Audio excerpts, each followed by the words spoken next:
এই সূরা তেলাওয়াত যারা করবে তাদের অনেক ফাজিলাত।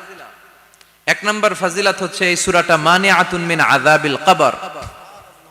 এই সূরা যারা তেলাওয়াত করবে তাদের কবরের আযাব হবে না। কবরে যাওয়া লাগবে কি লাগবে না? যাওয়া লাগবে না। কার কার হাত তোলেন? একজনও নাই। সবাই কবরে যাবেন। একদিন মাটির ভেতরে হবে ঘরে মন আমার, কেন বান্ধ দালান ঘর? প্রাণ পাখি উড়ে যাবে পিঞ্জর ছেড়ে, ধরা ধামে সবই রবে তুমি যাবে চলে। বন্ধু বান্ধব যত মাতা পিতা দ্বারা সুত সবই হবে তোমার পরে মন আমার, কেন বান্ধ দালান ঘর? একদিন মাটির ভেতরে হবে ঘরে মন আমার, কেন বান্ধ দালান ঘর? চিল্লায় বলেন ঠিক কিনা? যাওয়া লাগবে, কেউ বাঁচতে পারবে না। দাদা চলে গেল, বাবা চলে গেল, মামা চলে গেল, আমারও যাওয়া লাগবে। সেলিব্রিটি চাই, আরো সম্পদের পাহাড় চাই। ব্যস্ত, আমরা মহা ব্যস্ত। এত ব্যস্ততা কিসের? স্টপ, থামেন, অনেক হয়েছে, আর না। বসেন, একটু ভাবেন। দাদা চলে গেল, বাবা চলে গেল, মামা চলে গেল, আমাকেও চলে যেতে হবে। মাঝে মাঝে কবরস্থানে যাবেন, যে একটু দেখবেন এই কবরস্থানে শিশুরা শুয়ে আছে, কিশোররা শুয়ে আছে, আপনার মতো তাগড়া যুবকরা শুয়ে আছে, ওদেরও রক্ত গরম ছিল আপনার মতো। আজ ওরা নাই, সব শেষ। আপনাকেও যেতে হবে। এই কবরে আমাদেরকে যেতে হবেই। কবরের প্রশ্নের উত্তর দিতে হবে। চিল্লায় বলেন ঠিক কিনা? কবরে প্রথম প্রশ্ন করা হবে, মার রব্বুক, তোমার রবের নাম কি? আমাদের রব কে? ওমা দীনুক, তোমার ধর্মের নাম কি? আমাদের ধর্মের নাম কি? বিশ্বনবীর চেহারা দেখিয়ে বলা হবে, এই লোকটাকে তুমি চিনো কিনা? চিনি না আমরা? চাঁদের চেয়ে সুন্দর তুমি, নবী আমার কমলিহি ওয়ালা, দু জাহানের বাদশাহ তুমি, প্যারা নবী সাল্লাল্লাহু আলা, দু জাহানের বাদশাহ তুমি, প্যারা নবী সাল্লাল্লাহু আলা, চাঁদের চেয়ে সুন্দর তুমি, নবী আমার কমলিহি ওয়ালা। সুবহানাল্লাহ পড়ে। আমাদেরকে জিজ্ঞেস করা হবে, রব কে? বলবো আল্লাহ। ধর্ম কি? বলবো ইসলাম। এই লোকটারে চিনো নাকি? আমরা বলবো চিনি, আমাদের প্রাণের নবী মুহাম্মদ সাল্লাল্লাহু। তিনটা প্রশ্নের উত্তর করতে পারলে এডিশনাল আর একটা প্রশ্ন, ওমা ইলমুক। এই তিনটা প্রশ্নের উত্তর জানলা কেমনে? নকল করছো নাকি? বাংলাদেশে নকল আছে না নাই? কোথায় নকল করে? হ্যাঁ, কিছু লিজেন্ড আছে দেখি, একেবারে জামার ভিতরে নকল, টুপির ভিতরে নকল, স্কেলের ভিতরে নকল, মৌজার ভিতরেও নকল। আছে না নাই? কথা বলেন। ফেরেশতারা বলবে, তুমি তিনটা প্রশ্নের উত্তর করলে কি করে? আপনাকে বলতে হবে, আমি কোরআন থেকে শিখেছি, আমি হাদিস থেকে জেনেছি। চিল্লায় বলেন ঠিক কিনা? তখন ফেরেশতারা বলবে, আহলান ওয়া সাহলান, মারহাবান, কংগ্রাচুলেশন, তুমি উত্তর করতে পেরেছো। ইফসাহু লাহু কবরুহু ৭০ যিরান, আপনার কবরটারে ৭০ হাত লম্বা বানিয়ে দেয়া হবে। ইফতাহু লাহু বাবুন ইলাল জান্নাহ, জান্নাতের দিকে দরজা করে দেয়া হবে। ইউলবাসু মিন লিবাসিল জান্নাহ, জান্নাতের পোশাক পরিয়ে দেয়া হবে। আর বলা হবে, নাম কানাউমিল আরুস, বাসর রাতে কনেকে নিয়ে বর যেমনি শান্তির ঘুম, আরামের ঘুম দেয়, তুমিও ঘুম দাও, ঘুমাও। You should get some sleep now, you are very tired man, ঘুমাও, অনেক হয়েছে, ঘুমাও। তোমার এই ঘুম কেউ ভাঙাবে না, ইসরাফিলের সিঙ্গার ফুৎকার ছাড়া। আল্লাহ লম্বা ঘুম যেন দিতে পারি, তৌফিক দাও। আর যারা ইসলাম বিরোধী, কোরআন বিরোধী, বিশ্বনবী বিরোধী, তাদেরকেও প্রশ্ন করা হবে, তোর রব কে? মার রব্বুক। সে বলবে, লা আদরি, আমি কিছু জানি না, আমি মাফ চাই, দোয়াও চাই। কথা কন, জানি না, আমি কিছুই মনে করতে পারছি না, আমি কিছু জানি না, আমার ধর্ম নাই, কর্ম নাই, আমার ধর্ম যার যার, উৎসব সবার, আমার কোনো ধর্ম টর্ম নাই, আমার কোনো নামাজ রোজা নাই, আমার কোনো রব নাই। দ্বিতীয় প্রশ্ন, ওমা দীনুক, তোর ধর্মের নাম কি? সে বলবে, ধর্ম কি আমি জানি না, আমি ধর্মরে গালি দিতাম, আমি দুনিয়া ইসলাম রে বাস দিতাম, আমি আলেম ওলামাদের বিরোধিতা করতাম, আর শাহবাগের মঞ্চে উঠে ভাষণ দিতাম। আছে না নাই? সব গুমর ফাঁস হয়ে যাবে। ইয়াউমুত তাকাবুন। এরপর বিশ্বনবীর চেহারা দেখিয়ে বলা হবে এই লোকটারা চিনো নাকি? সে বলবে চিনি না, তবে আমার বন্ধুরা তার বিরুদ্ধে ব্লগে লিখতো, আমিও ব্যাড ব্যাড কমেন্টস করে দিতাম। এই লোকটার বিরুদ্ধে আমি কার্টুন বানাতাম, এই বিশ্বনবীর বিরুদ্ধে আমি কথা বলতাম। চিল্লায় বলেন ঠিক কিনা? ফেরেশতারা বলবে লা দারাইতা ওয়ালা তালাইতা, তুই তো কিছুই পারলি না, তুই তো কপাল পোড়া। ফায়ুত্রাকু বিমাতারিকা মিন হাদিদ, লোহার হাতুড়ি দিয়ে পিটিয়ে ওর মাসেলগুলো থেতলে ফেলা হবে। ওয়া ইউকালু লিল আরদি ইলতাইমি, কবরের দুই পাশের মাটির বলা হবে চাপ দে, এমন চাপ দিবে ফাতাখতালিফা আদলাউহু, ডান পাশের পাজরের হাড্ডি বাম দিকে ঢুকে যাবে, বাম পাশের পাজরের হাড্ডি ডান পাশে ঢুকে যাবে। কিয়ামত পর্যন্ত এই মারামারি চলবে। আল্লাহ এরকম ভয়ঙ্কর পরিস্থিতি থেকে আমাদেরকে বাঁচাও। ওই কবরের আযাব থেকে বাঁচার দরকার আছে না নাই?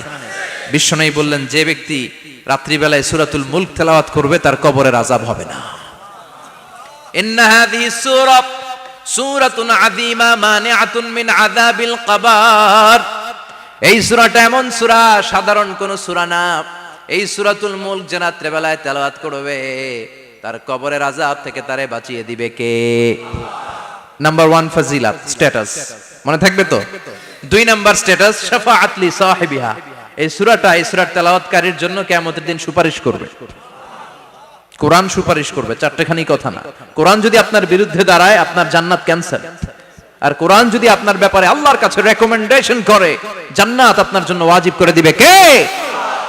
এজন্য বিশ্বনবী বললেন শাফাআত লি সাহিবিহা, কিয়ামতের দিন তেলাওয়াতকারীর জন্য আল্লাহর কাছে সুপারিশ করবে। 2টা গেল। 3 নাম্বার বিশ্বনবী বললেন খাসামাত আন সাহিবিহা, এই সূরাটা কিয়ামতের দিন এই সূরার তেলাওয়াতকারীর পক্ষ নিয়ে আল্লাহর সাথে ঝগড়া করা শুরু করে দিবে। আল্লাহর সাথে ডিবেট করবে, ঝগড়া করবে, যতক্ষণ না হাত্তা আদখালাহুল্লাহুল জান্নাহ। হাদিসের টেক্সট হচ্ছে যে যতক্ষণ না আল্লাহ তাআলা তাকে জান্নাতে না ঢুকায় ততক্ষণ ওই সূরার তেলাওয়াতকারীর পক্ষ নিয়ে আল্লাহর সাথে বিতর্ক, ঝগড়া, তর্ক চলতেই থাকবে।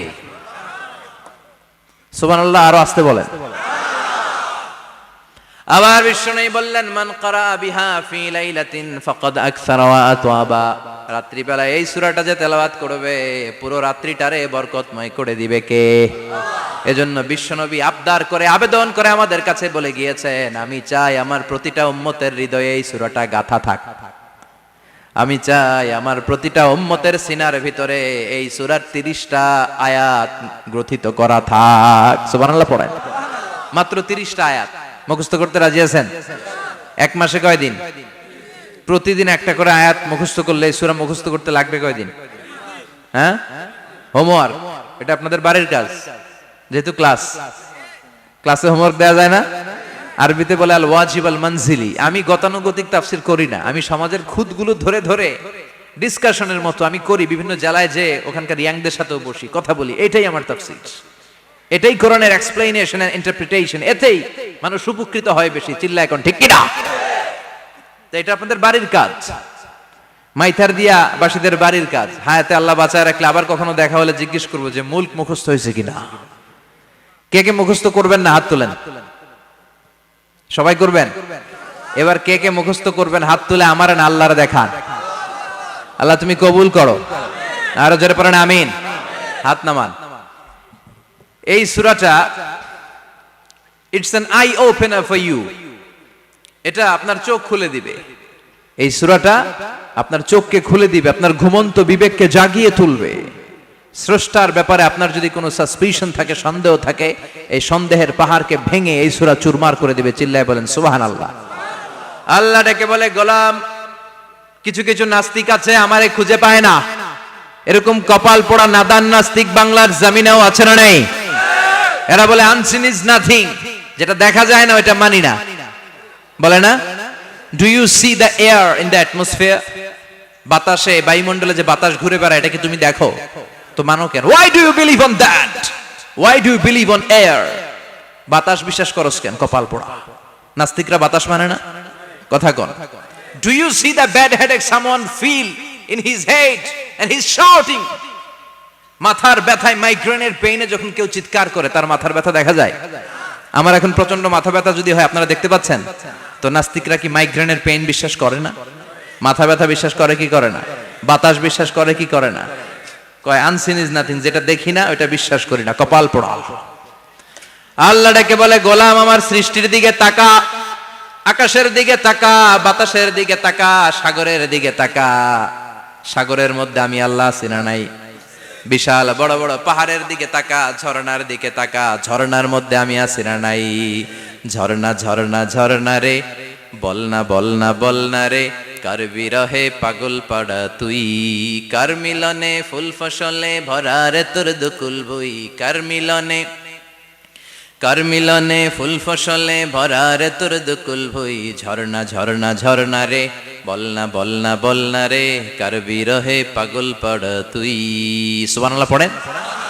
ঝর্ণার দিকে তাকাও, সাগরের দিকে নজর করে দেখো, বিশাল পাহাড়ের দিকে নজর করে তাকাও, ওই পাহাড়ের মধ্যে আল্লাহরে খুঁজে পাবা। চিল্লায় বলেন ঠিক কিনা? ইমাম আবু হানিফার হাতে হাত রেখে শাহাদা বাক্য পাঠ করেছে। সুবহানাল্লাহ পড়েন। ঝিনুকের ভেতর লুকিয়ে থাকে যেমন মতি, ঝিনুকের ভেতর লুকিয়ে থাকে যেমন মতি, কালমা শাহাদাতে আছে আল্লাহর জ্যোতি, কালমা শাহাদাতে আছে আল্লাহর জ্যোতি। সুবহানাল্লাহ পড়েন। এই জ্যোতি যার হৃদয়ে একবার টাচ করে তার জন্য জান্নাতকে খুলে দেয় কে? এজন্য এই সূরা পড়লে নাস্তিকরা নাস্তিক থাকবে না। নাস্তিকদের জন্য এখানে আল্লাহ মেডিসিন দিয়েছেন, কিছু ডোজ দিয়েছেন। আলহামদুলিল্লাহ পড়েন। এই সূরা থেকে আমরা কিছু সময় কথা শুনবো, শুনতে রাজি আছেন তো? সূরার নাম চিল্লায় বলেন কি নাম? মুলক। মুলক মানে কি? মুলক মানে রাজত্ব, মুলক মানে ক্ষমতা, মুলক মানে পাওয়ার, মুলক মানে কিংডম, মুলক মানে সভরেইনটি। সুবহানাল্লাহ পড়েন। রব্বুল আলামিন বলেন, তাবারাকাল্লাযী বিয়াদিহিল মুলকু ওয়া হুয়া আলা কুল্লি শাইইন কাদির। সুমহান সেই সত্তা যার হাতে ক্ষমতা আর তিনি সব বিষয়ে ক্ষমতাশীল। সুবহানাল্লাহ। তাবারাকাল্লাযী বিয়াদিহিল মুলক, মহামহিম সে সত্তা, সুমহান সে সত্তা, বিয়াদিহিল মুলকু, যার হাতে ক্ষমতা। ক্ষমতা কার হাতে? চিৎকার করে বলতে হবে, কার হাতে? নাকি আমাদের হাতে? না সরকারের হাতে, পুলিশের হাতে, র্যাবের হাতে, মাশরাফির হাতে, হিরো আলমের হাতে? ক্ষমতা কার হাতে? ক্ষমতা শুধুমাত্র একজনের হাতে। চিল্লায় বলেন তিনি কে? আল্লাহর হাতে ক্ষমতা, আর তিনি হচ্ছেন সকল ক্ষমতার উৎস, centre of the all powers. সব ক্ষমতার উৎস কে? নাকি জনগণ? আমরা কিন্তু এটাই শিখি, এদেশে আমাদেরকে রাষ্ট্রীয় ভাবে শিখানো হয়, এটা রাষ্ট্রীয় কুফরি। সকল ক্ষমতার উৎস জনগণ নয়, সকল ক্ষমতার উৎস কে? উনি ক্ষমতার উৎস, তিনি ক্ষমতাশীল, মহা ক্ষমতাধর, তার ক্ষমতার সাথে কারো তুলনা হয় না। আমাদের কি ক্ষমতা আছে? কথা বলেন। বল্লা পোকার কামড় খাইছেন? হ্যাঁ, মৌমাছি কামড়াইছে? মৌমাছি কামড়াইলে চিল্লাচিল্লি শুরু করে, তো কি ক্ষমতা আছে আপনার? বল্লা কামড় মেয়েরা দেয় দৌড়, ওটা ধরে যে মার মইটাও পারি না। কুত্তায় কামড়াইলে আমরা কুত্তারে কামড়াইতেও পারি না। কথা বলেন। আমরা নাকি ক্ষমতার মালিক। পিছন থেকে কেউ যদি বলে হুজুর সাপ, মজা করে বলছি এতই ভয় পাইছি, আসলে যদি ফাঁস করে আসতো সব দৌড়। স্লোগান দেওয়ার বেলায় লিল্লাহে তাকবীর, আল্লাহু আকবার, আমার ভাই তোমার ভাই, কাপায় ফেলামো নামায় ফেলামো। কথা বলেন। আর যদি পেছন থেকে কেউ আওয়াজ করে বলে সাপ, দৌড়। আপনারা কি দৌড় দিবেন? আমরা এদিক দিয়ে দৌড় দিব। কথা কন। চাচা আপন প্রাণ, জীবন বাঁচানোর জন্য ভয়ে পাগল। সাপ লাগবে না, ভাওয়া ব্যাং চিনেন? মাইথার দিয়ে নাই বোধহয়, আছে আছে। কি করে? খালি লাফায়। 10টা ভাওয়া ব্যাং যদি ছেড়ে দেওয়া হয় স্টেজে 2টা, আর বাকি 8টা এদিকে, ভাওয়া ব্যাং আর কি লাভ দিবে? এরসে লাফালাফি শুরু করবো আমরা। কথা বলেন। আর আমরা দাবি করি আমরা ক্ষমতার উৎস।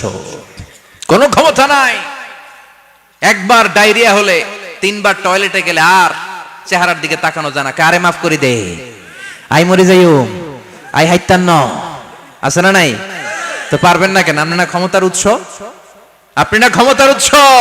আরে আপনার তো কোনোই ক্ষমতা নাই। খলিকাল ইনসানু দাঈফা, মানুষকে দুর্বল থেকে দুর্বল করে তৈরি করেছে কে? এজন্য রাব্বুল আলামিন বলেন তাবারাকাল্লাযী বিয়াদিহিল মুলকু ওয়া হুয়া আলা কুল্লি শাইইন কাদির। সুমহান সেই সত্তা যার হাতে ক্ষমতা। চিল্লায় বলেন ক্ষমতা কার হাতে? আমাদের হাতে কোনো ক্ষমতা নাই। আমরা হলাম দুর্বল। আমরা কি দুর্বলের ঘরের দুর্বল। আমরা যখন জন্মেছিলাম দুর্বল। আমার ছোট্ট একটা মেয়ে আছে, আমি অবাক হয়ে থাকি যে আমিও তাইলে ছোটবেলায় এরকম ছিলাম, না খাওয়ালে খেতে পারে না, পেশাব পায়খানা করে, ঘর নষ্ট করে, বমি করে, দাঁড়াতে পারে না, শুইতে পারে না, লালা পড়তে থাকে, ক্লিন করতে হয়, সব সময় তাকে আল্লাহর আদেশে দেহে ঢুকে, আল্লাহর আদেশে বের হয়ে যায়, ঠিক কি না? এই যে ছোট্ট বাচ্চাটার দেহের ভিতরে যে রুহু ঢুকলো, কে দিল? 120 দিনের আগে মানব শিশুর দেহের ভিতরে কিন্তু রুহের ফুৎকার হয় না। সহিহ বুখারীর বর্ণনা 40 40 40 340 কত কথা বলেন? প্রথম 40 থাকে নুতফা, তারপরের 40 হয় আলাকা, তারপরের 40 হয় মুদগা, sperm drop, blood clot and then the little flesh. ছোট্ট নাপাক পানি ছিলাম, শুক্রাণু ছিলাম আমরা। কি ছিলাম? শুক্রও ছিলাম না, শুক্রাণু, শুক্রের অণু। এক ফোঁটা শুক্রের মধ্যে 20 কোটি অণু থাকে। ওই 20 কোটির একটা ছিলাম আমি আর আপনি। সুবহানাল্লাহ বাড়িতে গিয়ে বললেন। ডিম্ব আমরা ছিলাম না, আমরা ছিলাম ডিম্বাণু। ডিম্বের এই ডিম্বাণু আর শুক্রাণু দুইটা মিলে আল্লাহ আমাদেরকে বানায় ফেললেন জাইগট, সেখান থেকে এমব্রয়ো, তারপরে আস্তে আস্তে ইনিশিয়াল স্টেজগুলো শেষে একটার পর একটা স্টেজ পার করে তিনি আমাদেরকে বানালেন আলাকা, সেখান থেকে মুদগা। আমাদের দেহের ভেতরে তিনি স্কেলিটন ভরে দিলেন, কঙ্কাল, মাথার স্কাল দিলেন, খুলি দিলেন, নাক কান গলা দিলেন, আমার রেসপিরেটরি সিস্টেম চালু করে দিলেন। কত ছোট ছিলাম আমি, ক্ষুদ্র ছিলাম আমি। ফালয়ানজুরিল ইনসানু মিম্মা খুলিকা, খুলিকা মিম্মাইন দাফিক। মানুষের উচিত তার সৃষ্টি প্রক্রিয়ার দিকে নজর করে তাকানো। বাবার পিঠ থেকে সবেগে নির্গত হওয়া পানি দিয়ে মায়ের পেটে তোমারে ঢুকায় দিল কে? নাপাক পানি থেকে ছোট্ট ব্যাঙ্গাচির মতো ছিলাম, জোকের মতো মায়ের জরায়ুর দেয়ালে লেগেছিলাম। সেখান থেকে বড় করতে করতে আমার রেসপিরেটরি সিস্টেম, আমার হেয়ারিং সিস্টেম, আমার সব সিস্টেমগুলো তিনি আমার দেহের ভিতরে সেট করে দিল। চিল্লায় কোন সুবহানাল্লাহ। 120 দিনের সার্টেন পিরিয়ড শেষে তিনি দেহের ভিতরে রুহের ফুৎকার দিলেন। দেয়া মাত্রই আমার রুহুতে ধপ ধপ ধপ শুরু হয়ে গেছে। ওই যে ধপ ধপ শুরু হয়েছে, আজও থামে নাই। এই ধপ ধপ থামলে বাঁচবেন? দম ফুরাইলে আমরা ঠুস হয়ে যাবো, ঠিক কিনা? আয় রে মানুষ রঙিন ফানুষ, দম ফুরাইলে তবু তো ভাই কারোরই নাই একটুখানি। আয় রে মানুষ রঙিন ফানুষ, রঙিন ফানুষ, আয় রে মানুষ। সুবহানাল্লাহ বলেন। সে আল্লাহ বললেন, গোলাম, জীবন আর মরণের মাঝখানে আমি তৈরি করেছি রুহু। পৃথিবীর বিজ্ঞানীরা সব বানাতে পারে, কম্পিউটার বানাতে পারে, প্লেন বানাতে পারে, হেলিকপ্টার বানাতে পারে, রকেট বানাতে পারে, কিন্তু গোটা বিশ্বের সব বিজ্ঞানীরা মিলে কি রুহু বানাতে পারে নাকি? কথা বলেন। গত বছর সোফিয়া নামে একটা রোবট আসছিল না? কথা কন। ওটা মাথা উঁচু করে নিচু করে কথা বলতে চায়, মানুষের মতো হতে চায়। আসলে কি মানুষ? ওটার মধ্যে কি রুহু আছে? রুহু বানাইতে পারবে কেউ? এই রুহু নিয়ে যে কত গবেষণা, মুমূর্ষ রোগীদের উপর গবেষণা চালিয়েছে অনেক। বুলেট প্রুফ গ্লাসের ভিতরে মুমূর্ষ রোগীকে রেখে রেখে তারা চেক করতে চেয়েছে আমেরিকান বিজ্ঞানীরা যে রুহু কোন দিক দিয়ে বের হয়। তারা ওজন করে দেখে, মানুষ মরে গেলে কোন লাশের ওজন বেড়ে যায়, কোন লাশের ওজন কমে যায়। যেটাতে কমে গেছে 2-1 কেজি কমে যায়, তার অবাক।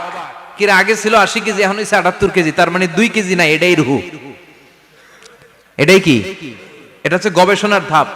অনেকগুলো মডিউল তারা আনে, অনেক মুমূর্ষ রোগীকে গ্লাস ফিটিং করা, ইন্টেনসিভ কেয়ারে রেখে তারা অবজার্ভ করে, আর অক্সিজেন মাস্ক খুলে দিয়ে তারা দেখে যে লোকটা ছটফট করে কিভাবে মরে। মরার আগে ওজন মাপ ছিল 80 কেজি, মরে গেছে পরে আবার ওজন দিয়ে দেখে 78 কেজি। কমছে কয় কেজি? বিজ্ঞানে কয় পাইছি। সবাই কয় কি পাইছো? কয় রুহু। কয় কই পাইলেন? কয় আগে 80, এখন 78, 2 কেজি। রুহুর ওজন কয় কেজি? তো বিজ্ঞানীদের সিস্টেম হচ্ছে যে কোনো একটা বিষয়ের উপর গবেষণা চালালে তারা পূর্ণাঙ্গ ডিসিশনে পৌঁছতে পারে না। They couldn't jump to the final conclusion just on one module, based on one module. They cannot do it. তাদের অনেকগুলো মডিউল আনতে হয়। তারা আবার নমুনা আনলো আরেকটা। মুমূর্ষ রোগী, অক্সিজেন চেম্বার লাগানো, মাস্ক লাগানো, এটা খুলে ফেললে মরে যাবে। বুলেট প্রুফ করা গ্লাসের ভিতরে ঢুকিয়ে এটার ওজন মাপ, এটার ওজন 60 কেজি। এবার মাছ খোল, মাছ খুলছে ছটফট ছটফট করে, এটা শেষ। এবার মাপ দেখ, এবার মাইপা দেখা গেছে 63 কেজি। কয় কেজি বাড়ছে? এক একটার এক এক সিস্টেম হইতেছে, কোনোটা কমে, কোনোটা বাড়ে, কোনোটা কিচ্ছু হয় না।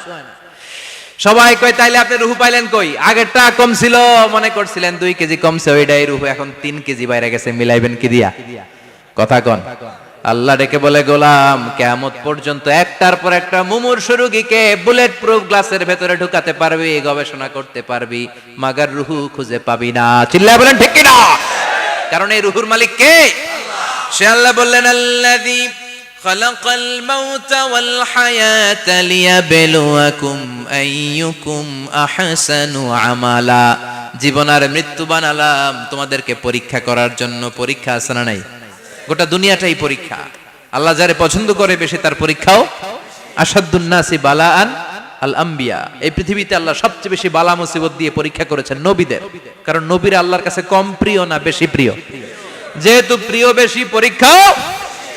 এজন্য মুমিনের উপর যদি পরীক্ষা আসে, মুমিনের উপর যদি অত্যাচার আসে, মুমিনের উপর যদি ধৈর্যের পরীক্ষা আসে, জেল জরিমানা আসে, মুমিন ওইটারে ভয় পায় না। মুমিন ভয় পায় একজনকে। চিল্লায় বলেন তিনি কে? কারণ আল্লাহর ঘোষণা, ওয়ালা তাহিনু ওয়ালা তাহজানু। ঘোষণাটা কার? ভয় নাই, তোদের চিন্তা নাই। আনতুমুল আ'লাউনা ইন কুনতুম মুমিনিন। তোমরাই বিজয়ী হবা যদি মুমিন হও, যদি মুমিন হও। এজন্য ধৈর্যের পরীক্ষা দিতে হবে, আল্লাহর উপর তাওয়াক্কুল করতে হবে, অত্যাচার আর জুলুম আল্লাহর নামে সহ্য করে যেতে হবে। চিল্লায় বলেন ঠিক কিনা? কারণ মুসলিমের সাথে আল্লাহ থাকে। মুসলিমের বদদুয়াকে বিশ্বনবী ভয় করতে বলেছেন। কারণ মুসলিমের বদদুয়ার মাঝে আর আল্লাহর মাঝে পর্দা থাকে। যারা দুনিয়ার বুকে জুলুম করে তাদেরকে ক্ষমতার মসনদ থেকে নামিয়ে দেয় কে? আর যারা মজলুম হয়, যাদের রক্ত দিয়ে জমিন ভেজে, তাদেরকে জমিনের ক্ষমতা দিয়ে দেয় কে? আর যারা রক্ত ঝরায়, ইতিহাস বলে তারা শেষ পর্যন্ত প্রাণ আর জান নিয়ে পালাবার জায়গাটা পায় না। চিল্লায় বলেন ঠিক কিনা? এজন্য মুমিন খুব ভালো করে জানে, রাত্রি যত গভীর হয়, সুবহে সাদিকের সময় কাছে আসতে থাকে। গর্ভবতী নারীর পেটের জ্বালা যন্ত্রণা, ব্যথার পেইন যত বাড়ে, নতুন মেহমান আগমনের সময় কাছে আসতে থাকে। তেমনি ইসলামের পক্ষের শক্তির উপর যদি অত্যাচার, অনাচার, স্টিম রোলার বেড়ে যায়, এটা প্রমাণ করে ইসলামের বিজয়ের সময় কাছে আসতে শুরু করেছে। চিল্লায় বলো ঠিক কিনা? এজন্য রাব্বুল আলামিন ডেকে বলেন, গোলাম লিয়াবলুয়াকুম আইয়ুকুম আহসানু আমালা। কে ভালো আমল করো, কে খারাপ আমল করো, এজন্য আমি জীবন মরণ তৈরি করেছি। চিল্লায় কোন ঠিক কিনা? এরপর আল্লাহ বললেন, ওয়ালাকাদ যায়্যানাস সামাআদ দুনিয়া বিমাসাবিহা ওয়া জাআলনাহা রুজুমান লিশ-শায়াতিন। সুবহানাল্লাহ বলেন। ওয়ালাকাদ যায়্যানাস সামাআদ দুনিয়া। মাইকম্যান কোথায়? সাউন্ডটা বাড়াও। এত দুর্বল কেন তোমার সাউন্ড? মনে হচ্ছে আমি মাইক ছাড়া কথা বলছি। সাউন্ডটাকে স্ট্রং করো। ওয়ালাকাদ যায়্যানাস সামাআদ দুনিয়া। I have beautified the closer sky with candles, with light and stars. আল্লাহ বললেন, আমি দুনিয়ার আকাশকে তারা দিয়ে সুশোভিত করেছি। আকাশে তারা আছে না নাই? এগুলো এমনি এমনি হয়েছে না? তৈরি করছে কে? বিশ্বাস হয়? কোনো সন্দেহ আছে? এখন তো লাইটিং ফাইটিং এর যুগে তারার যে কি সৌন্দর্য আমরা বুঝি না। আমরা যখন ছোটবেলা গ্রামে যেতাম, রাতের বেলা তারার মেলা, কি সুন্দর, একটার চেয়ে একটা সুন্দর। শুকতারা, ধ্রুব তারা, সপ্তর্ষি মণ্ডল, 7টা তারার একটা চেইন আছে, চিনেন এগুলো? কি সুন্দর তারা! এগুলো তৈরি করে রেখেছে কে? প্রথম আকাশের মহাশূন্যকে আল্লাহ এই তারকা দিয়ে বিউটিফাই করেছেন। It's a candle. আল্লাহ সাজিয়ে রেখেছেন। আমরা খালি চোখে যেটা দেখি, এটা কিন্তু আকাশ না, এটা প্রথম আকাশ নয়। প্রথম আকাশ যে কত দূরে আমেরিকার নাসার বিজ্ঞানীরাও জানে না। খালি চোখে আমরা যা দেখি, এটা প্রথম আকাশের মহাশূন্য। এর অনেক অনেক অনেক উপরে প্রথম আকাশ। এরপরে দ্বিতীয় আকাশের মহাশূন্যের স্তর শুরু, এরপরে দ্বিতীয় আকাশ, তারপরে তৃতীয় আকাশের মহাশূন্যের স্তর শুরু, তারপরে তৃতীয় আকাশ। একটার চেয়ে আরেকটা বড়। প্রথম আকাশের চেয়ে দ্বিতীয় আকাশ কত বড় বলি? আপনার হাতের আংটিটা যদি সাহারা মরুভূমিতে আপনি ছুঁড়ে ফেলে দেন, পুরো মরুভূমির তুলনায় আংটি যত ছোট, আল্লাহর দ্বিতীয় আসমানের তুলনায় আল্লাহর প্রথম আসমানটা ঠিক তত ছোট। একটার চেয়ে একটা বড়, একটার চেয়ে একটা বড়। সূর্য দেখে আমরা অবাক হয়ে যাই, 9,30,00,000 মাইল দূরে। এই পৃথিবীর চেয়ে 13 লক্ষ গুণ বড়। এটার সানশাইন, আলো আসতে পৃথিবীতে 8 মিনিট 18 সেকেন্ড লেগে যায়। আমরা মনে করছি সূর্যই বড়। আমরা বসে আছি মাইথার দিয়াতে, তাই না? এই জায়গাটার নাম কি? মাইথার দিয়া। কি খালি এতটুকু প্যান্ডেলের সমান? কত বড় মাইথার দিয়া! এই পুরো মাইথার দিয়া কোন থানায় পড়ছে? দাউদকান্দি। দাউদকান্দি হচ্ছে কুমিল্লার 16টা থানার একটা, ঠিক কিনা? 16 থানা মিলে কুমিল্লার একটা জেলা। এরকম কয়টা জেলা আছে? 64 জেলা। এই 64 জেলা মিলে আমাদের সুজলা সুফলা শস্য শ্যামলা ডিজিটাল বাংলাদেশ। কথা কন। আর বাংলাদেশ হচ্ছে পৃথিবীর সবচাইতে বড় দেশ। হ্যাঁ, 64 জেলা, এরপরে ছোট। যাদের অ্যাটলাস ম্যাপ নিয়ে যাদের ধারণা আছে তারা দেখবেন বাংলাদেশ এই শব্দটা লেখার জায়গাও আমরা পাই না। মানচিত্রে বাংলাদেশ শব্দটা লেখার জায়গা পায় না। বিআরএ উঠে যায় ইন্ডিয়ার উপর, আর ডিএসএইচ উঠে যায় আবার ইন্ডিয়ার উপর। মাঝখানের দুইটা অক্ষর বাংলাদেশের উপরে পড়ে। চিল্লায় বলেন ঠিক কিনা? কত ছোট দেশ। পাশের ইন্ডিয়া 20-25 গুণ বড়। ইউরোপ আমেরিকার অনেক দেশ আছে, আমেরিকায় বাংলাদেশের চেয়ে শতগুণ বড়। কানাডা কয়েকশো গুণ বড়। রাশিয়া কয়েকশো গুণ বড়। এরকম প্রায় 200 দেশ নিয়ে পৃথিবীর স্থলভাগ, আর 70% হচ্ছে শুধু পানি। এই সব মিলে আমাদের এই পৃথিবী। আর এত বড় পৃথিবীর চেয়েও নাকি সূর্য 13 লক্ষ গুণ বড়। তার মানে সূর্যই বড় না, সূর্যের চেয়ে অনেক বড় তারা আছে। সূর্যের পরে পৃথিবীর সবচেয়ে কাছের যে তারা বা স্টার, ওটার নাম হচ্ছে প্রক্সিমা সেন্ট্রাই। নাম কি? প্রক্সিমা সেন্ট্রাই। এরপরে আলফা সেন্ট্রাই এ, আলফা সেন্ট্রাই বি, ইটা ক্যারিনা, বেটেলজিউস, এরকম একটার পর একটা তারা। যেই সূর্য পৃথিবীর চেয়ে 13 লক্ষ গুণ বড়, বেটেলজিউস নামে একটা তারা আছে, ওটা সূর্যের চেয়ে 33 কোটি গুণ বড়। তার মানে কি বেটেলজিউসই সবচেয়ে বড় না? ছোট্ট একটা তারা। এই বেটেলজিউসটা খেয়ে ফেলাইতে পারে এরকম 1000 কোটি গুণ বড় সাইজের তারা আছে না নাই? এরকম কয়েক বিলিয়ন তারা নিয়ে আমাদের গ্যালাক্সি গঠিত। আমাদের গ্যালাক্সি, এটার নাম মিল্কি ওয়ে। এটার নাম কি? আমাদের গ্যালাক্সি। এই গ্যালাক্সিতে আমাদের অবস্থান। এরকম কত হাজার কোটি গ্যালাক্সি আছে আমেরিকার নাসার বিজ্ঞানীরাও জানে না। আমাদের গ্যালাক্সির সবচেয়ে কাছের যে গ্যালাক্সি, ওই গ্যালাক্সিটার নাম হচ্ছে অ্যান্ড্রোমেডা। কি নাম? অ্যান্ড্রোমেডা। আমাদের গ্যালাক্সি থেকে কেউ যদি কাছের গ্যালাক্সি অ্যান্ড্রোমেডাতে যেতে চায়, তার 2.5 মিলিয়ন লাইট ইয়ার্স সময় লেগে যাবে। কথাটা কঠিন হয়ে গেছে, আমি ভেঙে বলি, তারপরে সুবহানাল্লাহ কইেন। আমাদের গ্যালাক্সির নাম মিল্কি ওয়ে। মিল্কি ওয়ে থেকে যদি কেউ অ্যান্ড্রোমেডাতে যেতে যায়, কত সময় লাগবে? 2.5 million light year. Light year মানে আলোকবর্ষ। আলোর গতিতে যদি ছোটা যায়, 2.5 মিলিয়ন মানে হচ্ছে প্রায় 25 লক্ষ। তাহলে পৃথিবীতে সবচেয়ে দ্রুতগামী যে বিষয়টা আবিষ্কৃত হয়েছে সেটা হচ্ছে আলো। এই যে লাইট মারলে যে ছুটে, এই লাইট প্রতি সেকেন্ডে 1,86,000 মাইল বেগে ছুটতে পারে। 1 মিনিটে না,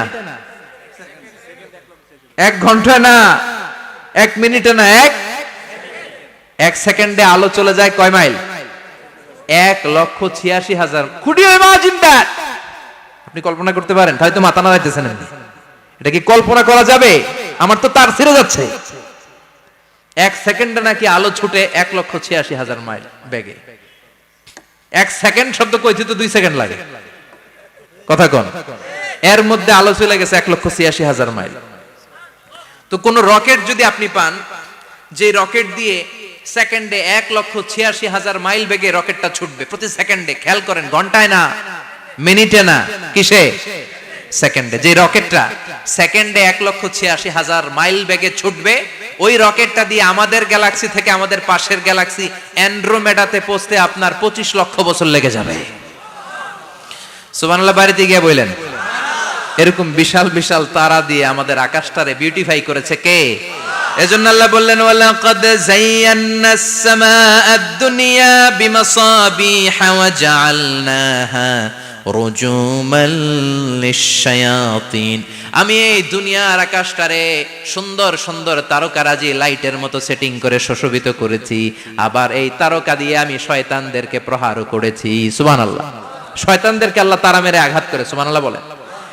এরপরে এই সূরার প্রথম রুকুর শেষে আল্লাহ বললেন, وأسروا قولكم أو اجهروا به إنه عليم بذات الصدور ألا يعلم من خلق وهو اللطيف الخبير আল্লাহ বললেন وأسروا قولكم তোমরা যদি গোপনে কথা বলো আও ইজহারু বিহি কিংবা স্পষ্ট করে বলো সব শুনে কে আল্লাহ আপনি যেমনি বলেন শুনবে কে বলেনই নাই শুধু মনে মনে ভাবছেন শুনবে কে সুবহানাল্লাহ কইবেন না সাত আকাশের উপরে আরশের উপরে তার অবস্থান সাত জমিনের নিচে কোন গোপনতম প্রকোষ্ঠে কোন ছোট্ট বাক্সের ভেতরে যদি কোনো পিপিলিকা নীরবে হেঁটে যায় আল্লাহ বলে আমি ওই পিঁপড়ার হেঁটে চলার পায়ের আওয়াজটাও শুনতে পাই এজন্য কেউ যেটা শোনে না শুনে কে আল্লাহ এরপর আল্লাহ বললেন হুয়াল্লাযী জাআলা লাকুমুল আরদা যালুলান ফামশু ফি মানাকিবিহা ওয়া কুলু মির রিজকি ওয়া ইলাইহিন নুশুর সুবহানাল্লাহ বলেন আল্লাহ ডেকে বললেন গোলাম তোমাদের জন্য জমিনটারে আমি বিছানা বানিয়েছি আল্লাযী জাআলা লাকুমুল আরদা ফিরাশা জমিনটারে বিছানা বানিয়েছে কে এই বিছানার মতো সমতল জমিন দিয়ে তোমরা হেঁটে বেড়াও চলে বেড়াও হেলে দুলে পড়ার সুযোগ নাই ঠিক কি না এই যে মাইথার দিয়ার আজকের যে ময়দান এটা যদি বিছানার মতো সমান না হয়তো বসতে পারতেন কথা কোন এই ময়দানের প্যান্ডেলের এদিক দিয়ে উঁচা এদিক দিয়ে গর্ত এদিক দিয়ে নিচা এদিক দিয়ে খাড়া কেমন হইতো কথা কোন কেউ আমারে দেখতো কেউ দেখতো না কেউ দাঁড়াইয়া কেউ বইসা আছে না নাই কিন্তু জমিনটারে সমতল বানালো কে আপনি যদি বিমান থেকে যদি আপনি দেখেন বিমানের গ্লাস দিয়ে জানলা দিয়ে যদি আপনি নিচের দিকে তাকান আপনি দেখবেন মনে হবে পুরো জমিনটাকে আল্লাহ সবুজ কার্পেট দিয়ে কার্পেটিং করে রেখেছে এই সৌন্দর্য দিয়েছে কে আবার রব্বুল আলামিন বলেন জমিনটারে সমান দেখে কার্পেটিং দেখে মনে করো না তোমরা বেঁচে গিয়েছো আমার দেয়া বিধান আমার জমিনে যদি কায়েম করতে না পারো এই কার্পেটিং করা জমিনের ভেতরে আযাব আছে না নাই এই পুরো জমিনের ভেতরে আছে আগুন আর আগুন আগ্নেয়গিরির অগ্নুৎপাত জ্বালামুখে বিস্ফোরণ করে দিয়ে গোটা বিশ্বটারে মুহূর্তে মেসাকার করে দিতে পারে কে এজন্য আল্লাহ ডেকে বললেন গোলাম আমিনতুম মান ফিস সামাই আন ইয়াখসিফা বিকুমুল আরদা ফাইযা হিয়া তামুর তোমরা কি ভেবেছো নাকি বেঁচে যাবা আমি চাইলেই পুরো জমিনটারে কাঁপিয়ে দিতে পারি আয়াখসিফা বিকুমুল আরদ খাসাফ মানে ল্যান্ডস্লাইড খাসাফ মানে কি ল্যান্ডস্লাইড ভূমিধস ভূকম্পন আর্থকোয়েক আছে না নাই বাংলাদেশে তো ভূমিকম্প হয় না না টের পাইছেন মাঝে মাঝে মাঝরাতে হয় না 3টার দিকে নিজেই দৌড় দিমু না বাচ্চারা লইয়া দৌড় দিমু লুঙ্গি পইরা দৌড় দিমু না লুঙ্গি ছাড়া দৌড়ামু কথা কম এই ভূমিকম্প আছে না নাই আল্লাহ বলে মনে করো না জমিনটা সমতল কার্পেটিং করে দিয়েছি এই কার্পেটিং এর ভিতরেও আগুনের দলা আছে না নাই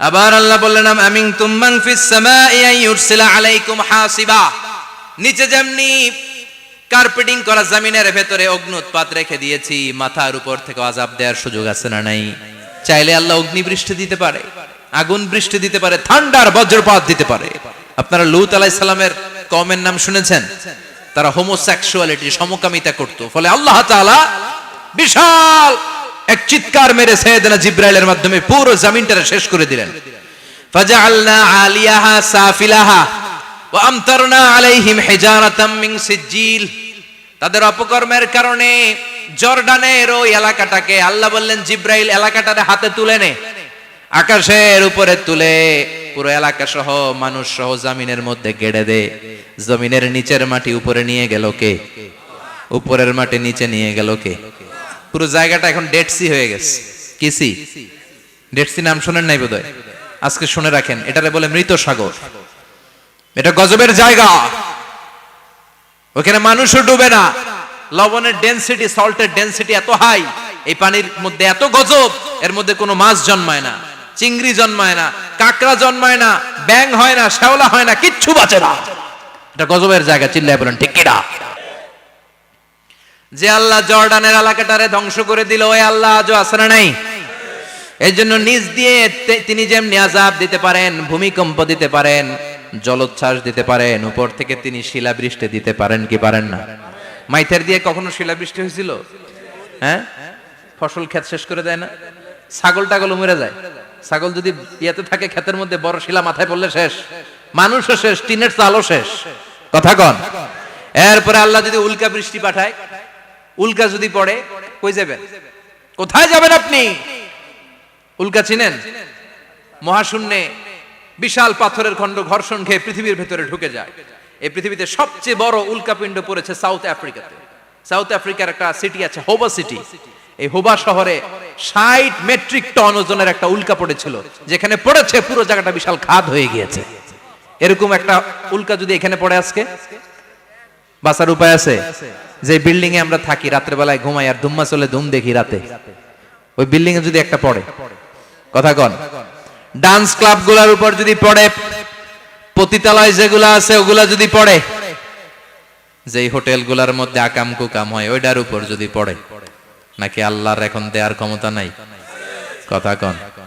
তার মানে বেঁচে গেছো, পার পেয়ে গেছো মনে করো না, নিজ দিয়েও আযাব আছে, উপর দিয়েও আযাব আছে। চিল্লায় বলেন ঠিক কিনা?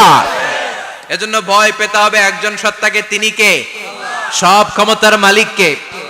এরপর আল্লাহ বললেন আওয়ালাম ইয়ারাউ ইলা আত-তায়রি ফাওকাহুম সাফাতিন ওয়া ইয়াকবিদনা মা ইউমসিকুহুন্না ইল্লার রাহমান ইন্নাহু বিকুল্লি শাইইন বাসীর। সুবহানাল্লাহ বলেন।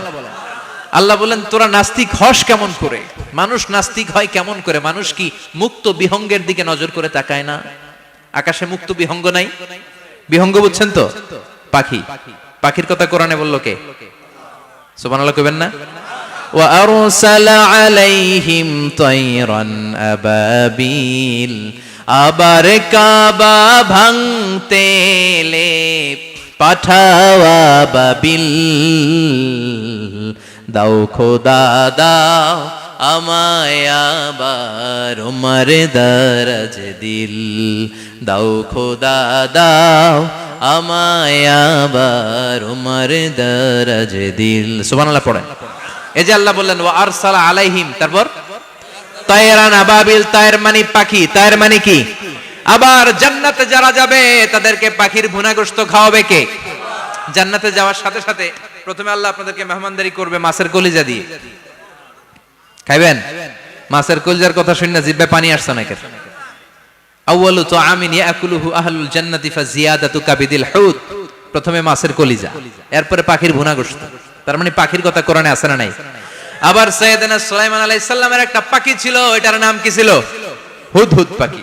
মাথার উপর দিয়ে চলতো, আর ওইটার চোখে জুমিং পাওয়ার আল্লাহ এত বেশি দিয়েছিল, এটা জমিনে নজর করলে বুঝতে পারতো কয় হাজার ফিট নিচে পানি আছে, পানিটা মিষ্টি না লবণাক্ত না কেমন, দেখে দেখে মুহূর্তের মধ্যে সাইয়েদনা সুলাইমানের কাছে সব তথ্য সরবরাহ করে দিত। কোন সুবহানাল্লাহ।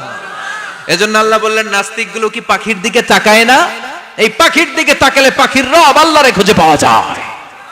পাখির দিকে তাকালে, মুক্ত বিহঙ্গের দিকে তাকালে কেমন করে পাখিগুলো উড়ে যায়। এই পাখিগুলো আকাশে ধরে রাখে কে? মা ইউমসিকুহুন্না ইল্লার রহমান। ওই রহমান ছাড়া কেউ পাখিগুলোর শূন্যে ধরে রাখতে পারে না। কত শত আয়াতে যে আল্লাহ পাখির কথা বলেছেন হিসাব নাই, কত ধরনের পাখি যে আল্লাহ বানিয়েছেন কোনো হিসাব নাই। আপনারা ঘরে জিওগ্রাফিক্যাল চ্যানেলগুলো দেখেন? হ্যাঁ না জি বাংলা দেখেন? স্টার জলসা, কিরণমালা, কি দেখেন? জিওগ্রাফিক্যাল চ্যানেল দেখবেন। ওখানে দেখবেন একটা পাখি আল্লাহ তৈরি করেছে, পৃথিবীর সবচেয়ে ছোট পাখি, নাম হলো হামিং বার্ড। কি নাম? The smallest bird ever in the world. সবচেয়ে ছোট। এটা প্রাপ্তবয়স্কে 3 থেকে 5 ইঞ্চি লম্বা হয়। এটার পূর্ণ যৌবন এটা লম্বা কতদূর? 3 থেকে 5 ইঞ্চি। এটা প্রতি সেকেন্ডে ডানা ঝাপটাতে পারে 80 বার। কয়বার? আমাদের ডানা আছে না 2টা? আপনি আপনার ডানা 1 সেকেন্ডে কয়বার ঝাপটাতে পারবেন? হ্যাঁ, আমি ঝাপটাইলাম, কয়টা হয়েছে 1 সেকেন্ডে? হ্যাঁ, 3টা 4টা ঝাপটা দিতেই আমার সেকেন্ড শেষ। কিন্তু এই পাখিটা প্রতি সেকেন্ডে তার 2 পাখা ঝাপটায় কয়বার? পৃথিবীর সব পাখি সামনে ওড়ে, তো এই পাখি সামনে যেমনি ওড়ে, এট দ্য সেম টাইম এই পাখি পিছনের দিকে উঠতে পারে। সুবহানাল্লাহ। বাড়িতে যাই বললেন। ইউরোপের আল্পস পর্বতমালায় গুগল করবেন যে আজকে গুগলে লিখবেন যে আলপিন সুইফট একটা পাখি আছে। এই পাখিটা একবার যখন শূন্যে উড়াল দেয়, উড়ন্ত অবস্থায় এটা আকাশে 6 মাস থাকতে পারে। আকাশের মেঘের আপ থেকে পানি খায়, শূন্যে ভেসে বেড়ানো পোকামাকড় ধরে খেয়ে বেঁচে থাকে। 6 মাস পর একবার জমিনে ল্যান্ড করে, নামে কয়েকদিন থেকে আবার উড়াল মারে, আবার উড়াল মারলে আবার 6 মাস। আলপিন সুইফট। আরেকটা পাখি আছে, অদ্ভুত পাখি, নাম হোমা বার্ড। এই হোমা বার্ড উড়ন্ত অবস্থায় ডিম পেড়ে দেয়, আর ওই ডিমটা জমিনে পড়ার আগেই মাঝখানে ডিম ফেটে বাচ্চা বেরোয়, বাচ্চা উঠতে শুরু করে দেয়। এই পাখিগুলোর কথা কোরআনে আছে না নাই? এজন্য আল্লাহ বললেন আওয়ালাম ইয়ারাউ ইলাত তাইরি ফাওকাহুম সাফাতিন ওয়া ইয়াকবিদনা মা ইউমসিকুহুন্না ইল্লার রাহমান ইন্নাহু বিকুল্লি শাইইন বাসীর। আল্লাহ বললেন নাস্তিকগুলো কি পাখির দিকে নজর করে তাকায় না? পাখির দিকে নজর করে যদি তাকায় তখন পাখির রব আল্লাহরে খুঁজে পাবে। চিল্লায় বলেন ঠিক কিনা? পাখিকে আরবিতে বললে তয়ের। সবাই বলেন পাখির আরবি কি? বিমানের আরবিও তয়ের। পাখি আরবি যা, বিমান আরবিও। এই পাখি নিয়ে গবেষণা করে বিমান বানাইছে। সুবহানাল্লাহ কইবেন না? আমরা বানাই নাই, আমরা তো খোঁচাখুচিতে ব্যস্ত, আমরা আছি ফতুয়া নিয়ে ব্যস্ত। তুই 20 কারণে কাফের, তোর চাচা 90 কারণে কাফের। তোর চাচা মরলে যেই জায়গায় কবর দেয়া হবে ওই কবরের মাটির উপরে যে ঘাস উঠবে, ওই ঘাস যে গরু খাবে, ওই গরুর দুধ যে খাবে ও কাফের। আছে না নাই? খালি কাফের ফতুয়া দেয় ব্যস্ত। আমরা ফতুয়া নিয়ে রইলাম আর ওরা সব আবিষ্কার করে ফেললো। উইলবার রাইট আর অরভিল রাইট, এই দুই ভাই 1903 সালে এই বিমান আবিষ্কার করেছে এই আয়াতের উপর গবেষণা করে। আওয়ালাম ইয়ারাউ ইলাত তাইর, ওরা কি পাখি নিয়ে ভাবে না? আমাদের তো ভাবার সময় নাই, আমরা আছি মদ নিয়ে আর নারী নিয়ে আর জুয়াবাজি নিয়ে। চিল্লায় বলেন ঠিক কিনা? এমন অনেক মন্ত্রীদের হোটেল আছে যেখানে পতিতালয়ের আড্ডাখানা। চিল্লায় বলো ঠিক কিনা? মুসলমান রাজ মদ আর নারী নিয়ে ব্যস্ত, আর ইহুদি খ্রিস্টানরা আমাদের সব ঐতিহ্যকে ধারণ করেছে। উইলবার রাইট অরভিল রাইট গবেষণা শুরু করে দিল। পাহাড়ে শুয়ে শুয়ে দুই ভাই খালি পাখির ছবি আঁকে, কেমনে পাখিগুলো ডানা ঝাপটা মেরে ওঠে, কেমনে নামে। গবেষণা করতে করতে করতে প্লেন বানায় ফেললো 1903 সালে। আজ থেকে 100 বছর আগের স্টোরি শোনাচ্ছি আপনাদের।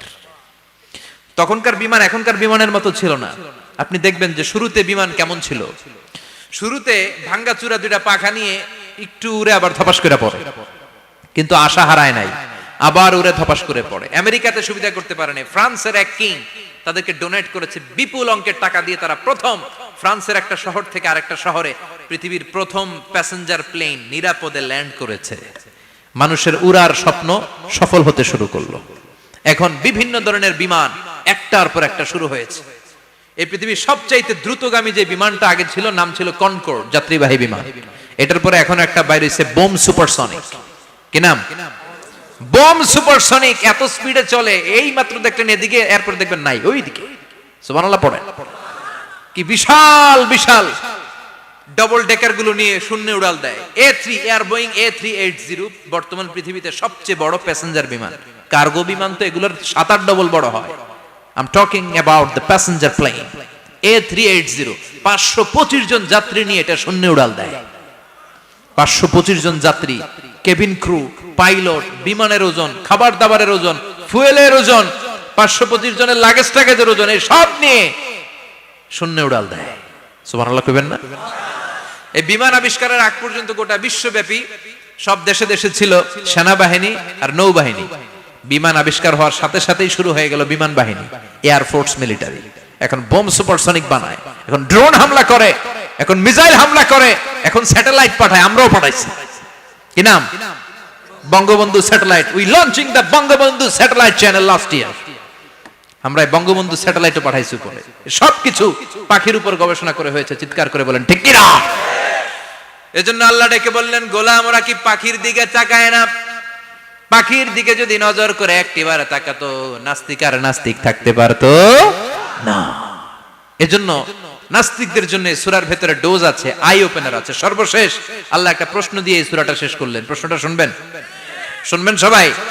আল্লাহ বললেন, কুল আরাআইতুম ইন আসবাহা মাউকুম গাওরান ফামান ইয়াতিকুম বিমাইম মাইন। বলো দেখি সবে, শুকাইয়া যদি যায় এই পৃথিবীর পানি, তাহলে হেথায় তটনির ধারা কে দিবে সবারে আনি? কে দিবে আনি? একদিন সকালবেলা ঘুম থেকে উঠছেন, টয়লেটে যাবেন, মুখ ধুবেন, স্কুলে যাবেন, অফিসে যাবেন, কাজে যাবেন, যায় দেখেন টিউবওয়েল চাপতেছেন, পানি নাই। ট্যাপ ছাড়লেন, পানি নাই। চোখের মধ্যে ময়লা, নাকে ময়লা। টয়লেটে যাবেন, পানি নাই। পুকুরে নাইমা দেখেন পানি নাই, বিশাল বিশাল মেশিন বসিয়ে মাটির নিচ থেকে ভূগর্ভস্থ পানি ওঠানোর চেষ্টা করলেন, একটা পানি নাই, এক ফোঁটা পানি গোটা বিশ্বে কোথাও নাই। কে দিব পানি আপনারে? পানি সম্পদ মন্ত্রী দিব, ডোনাল্ড ট্রাম্প দিব, শেখ হাসিনা দিবে? কেউ দিতে পারবে? এক ফোঁটা পানি বানানোর ক্ষমতা আমাদের নয়, ঠিক কিনা? পানির বৈজ্ঞানিক নাম হচ্ছে H2O। কি নাম? এই দেশে H2 নিয়ে কত কথা আছে না নাই? হাইড্রোজেনের দুইটা মলিকিউল, অক্সিজেনের একটা মলিকিউল। এই দুইটা গ্যাস, হাইড্রোজেন আর অক্সিজেন, দুই গ্যাস একসাথে মিলাইলে কি হয়? কথা বলেন। মিঠা নদীর পানি, সুবহানাল্লাহ পড়েন। আল্লাহ বললেন ঘুম থেকে উঠে যদি দেখো পৃথিবীর সব পানিগুলো একেবারে পৃথিবীর নিচে চলে গেছে, কোন মাধ্যম দিয়ে এক ফোঁটা পানির জোগাড় আর বন্দোবস্ত করা যায় না, কে তোদেরকে পানি এনে দিবে? কথা কন। আল্লাহ ছাড়া এক ফোঁটা পানি এনে দেওয়ার মতো ক্ষমতা কারো আছে নাকি? আবার পানি থেকে পৃথিবীর সব কিছুরে বানালো কে? ওয়াজআলনা মিনাল মাই কুল্লা শাইইন হাই আফালা ইউমিনুন। আল্লাহ বললেন পানি থেকে গোটা বিশ্বের সব আমি বানালাম, সব জীবিত জিনিস তৈরি হয়েছে পানি থেকে। এটা কোরআনের কথা, কার কথা? আর ১৫০০ বছর পর বিজ্ঞানীরা এখন বলছে পানি থেকেই সব প্রাণ এসেছে। সুবহানাল্লাহ পড়েন। বিজ্ঞানীদের রিসার্চে এসেছে পৃথিবীর সর্বপ্রথম যে প্রাণীটার উৎপত্তি, এটার নাম নাকি অ্যামিবা। কি নাম? It's a very small unicellular organism in the world. এককোষী শৈবাল অ্যামিবা এসেছে পানি থেকে, ওদের কথা। তারপরে এসেছে জুপ্লাঙ্কটন, ফাইটোপ্লাঙ্কটন, ব্যাকটেরিয়া প্লাঙ্কটন, একটার পর একটা ডেভেলপ করেছে, সব এসেছে পানি থেকে। পানি নাই তো কিচ্ছু নাই। পানি হচ্ছে প্রাণের ব্লুপ্রিন্ট। চিল্লায় বলেন ঠিক কিনা? পানির মধ্যে সব প্রাণের অস্তিত্ব রেখে দিয়েছে কে? আবার ফলের মধ্যে আল্লাহ পানি দিয়ে বললেন আন্না সাবাবনাল মাআ সাব্বা। যেখানে যতটুকু পানির দরকার, রসের দরকার, সব রস দিল কে? ক্ষীরার ভিতরে পানি আছে না নাই? কলার ভিতরে, আপেলের ভিতরে, তরমুজ, তরমুজ তো পুরাই পানি। কথা কন। ডাবের ভিতরে কে দিল? নাকি আমনে বানাইছেন? কেউ বানাতে পারে? এই পানিগুলো দিল কে? আবার আল্লাহ বললেন মারাজাল বাহরাইনি ইয়ালতাকিয়ানি বাইনাহুমা বারযাখুল লা ইয়াবগিয়ান ফাবিআইয়ি আলাই রাব্বিকুমা তুকাযযিবান। দুই দিকে সাগর বয়ে যায়, একদিকে লোনা পানি, একদিকে মিঠা পানি, একসাথে সাগরটা বয়ে যায়, কিন্তু মাঝখানে এমন ব্লকেজ, একটার পানি আরেকটার সাথে মিশে না, আটকায় রাখলো কে? দেখছেন আপনারা কোথাও এটা? কই দেখছিলেন? গোয়ালন্দ, বুড়িগঙ্গার এখানে একসাথে পানি বয়ে যায়, এই জায়গায় পানি এই জায়গায় পানি মিলে না, মিশে না। দাউদকান্দির এখানেও আছে, মিশে না। এর কারণ এই পাশের পানি, এটা ডেনসিটি হাই, বেশি ঘন, এটা ডেনসিটি লো, এটা পাতলা, এটা টেম্পারেচার হাই, এটা টেম্পারেচার কম, এটা লবণ বেশি, এটা লবণ কম, দুইটা দুই পানি একসাথে বয়ে যায়, একটার সাথে আরেকটা মিশে না। এই কারিগরটা কে? চিল্লায় বলতে হবে কে? সেজন্য আল্লাহ বললেন গোলাম পানি দিয়ে আমি বানালাম, পানি ছাড়া বাঁচবি না, এজন্য সব জায়গায় পানির ব্যবস্থা করে দিয়েছে কে? আবার বেশি পানি হলেও মরার ব্যবস্থা আছে না নাই? সাইয়েদনা নূহ আলাইহিস সালামের কওমকে বন্যা দিয়ে ধ্বংস করেছে কে? এজন্য পানি চাইবো কার কাছে? কথা কন। আল্লাহ মেঘ দে পানি দে ছায়া দে রে তুই, আল্লাহ মেঘ দে। সবাই পড়েন না? আল্লাহ মেঘ দে পানি দে ছায়া দে রে তুই, আল্লাহ মেঘ দে। দেয়ার মালিক একজন, তিনি কে? চাইতে হবে কার কাছে? সব ক্ষমতার মালিক কে? নাকি আমরা? আমরা ক্ষমতার মালিক। আর জীবনে কোনোদিন বলবেন মানুষ সকল ক্ষমতার উৎস, এই কথা কোনোদিন বলা যাবে? সকল ক্ষমতার একচ্ছত্র নিরঙ্কুশ মালিকানা একজনের, চিৎকার করে বলতে হবে তিনি কে? বিপদে আপদে সবসময় আমরা তার কাছে চাইবো, তার কাছে ফিরবো। আল্লাহ আমাদের সবাইকে কথাগুলো বুঝে আরো আমল করার তৌফিক দান করুন। আরো জোরে পড়েন আমিন। দোয়া করে দিব। যতগুলো কথা বললাম কোরআন সুন্নাহর আলোকে বলেছি, বানিয়ে কিছু বলি নাই। তারপরেও আমার মনের অজান্তে কোনো মিস ইনফরমেশন যদি আমার মুখ ফসকে বেরিয়ে যায়, সেগুলো যেন আল্লাহ তাআলা আপনাদের স্মৃতিপট থেকে মুছে দেয়। পড়েন আমিন। সত্য সুন্দর হকের পক্ষে যা বললাম তার সব যেন আল্লাহ আমাদের সবাইকে আমলের তৌফিক দান করে। আমরা পড়ি আমিন, আল্লাহুম্মা আমিন। ইয়া রাব্বি লাকাল হামদু কামা ইয়ানবাগি লিজালালি ওয়াজহিকা ওয়া আযীমি সুলতানিক, লাকাল হামদু বিল ঈমান, লাকাল হামদু বিল ইসলাম, লাকাল হামদু বিল কুরআন। اللهم اجعل حزاننا وذهاب همومنا وغمومنا واجعله شفيعنا يوم الحساب وارزقنا تلاوته آناء الليل وأطراف النهار. ربنا ظلمنا أنفسنا وإن لم تغفر لنا وترحمنا لنكونن من الخاسرين. ربنا آتنا في الدنيا حسنة وفي الآخرة حسنة وقنا عذاب النار.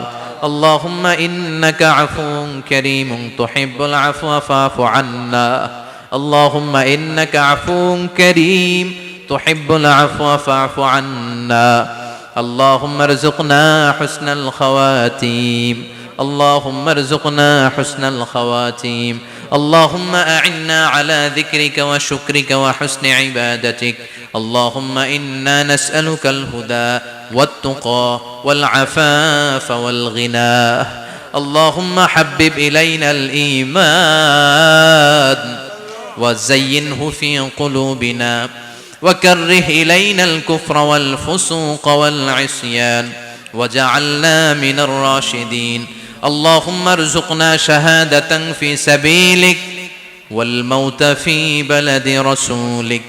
وصلى الله تعالى على خير خلق